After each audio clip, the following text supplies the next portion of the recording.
J'ai eu la chance d'avoir un parcours un peu atypique. J'ai fait beaucoup d'expatriation, une dizaine d'années, travaillé en France, Afrique du Sud, au Stockholm aussi, toujours en gestion de projet. Au fait, je pensais faire en télécommunication très technique. Donc, j'ai pris un bac très technique, très compliqué. Et puis, j'ai jamais touché une seconde de ma vie aux techniques. J'ai toujours fait de la gestion. Parce que c'est les hasards de la vie. Puis c'est très cool, ça m'a amené un peu partout. Et puis finalement, on est allé en Afrique du Sud, ça a duré 3 ans, et puis c'était formidable.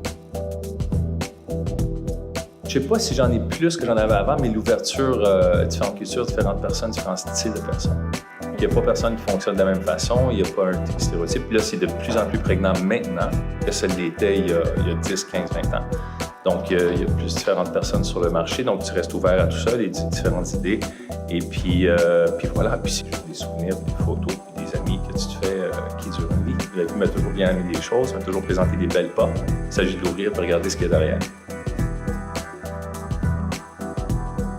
La gestion de projet en consultation marche beaucoup en mode body shop. Donc, j'ai besoin d'un gestionnaire de projet, pauvre quelqu'un qui va là, fait des registres, fait des trucs, suit des échéanciers, des budgets, tout ça, et puis place son monde. Ici, on se positionne différemment, on se met devant tout ça.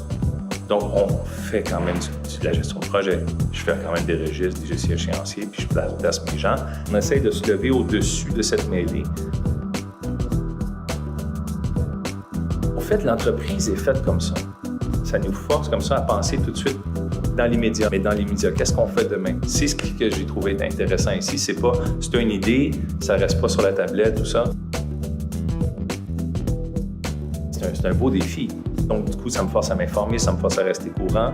Et puis, ça me force aussi à être un bon conseiller pour ces personnes-là, mes collègues. Les 2 ou 3 un peu plus expérimentés avec l'équipe de gestion de projet, 4 peut-être. Et puis, je pense qu'on a un rôle important dans ça, de mentorat vis-à-vis ces nouveaux arrivés. On a développé un processus de synergie. Les gens commencent à comprendre les bénéfices. Ça, dans le marché en général, la gestion de projet, ça va devenir de plus en plus important, puis les gens le savent. Tout est un projet maintenant. Il n'y a pas rien qui n'est pas un projet. Des finances à l'immobilier. Donc, la première chose, c'est d'éduquer les directions où on travaille, à aider les gens à embarquer dans ce bateau-là, puis comprendre pourquoi on les mène dans ce bateau-là.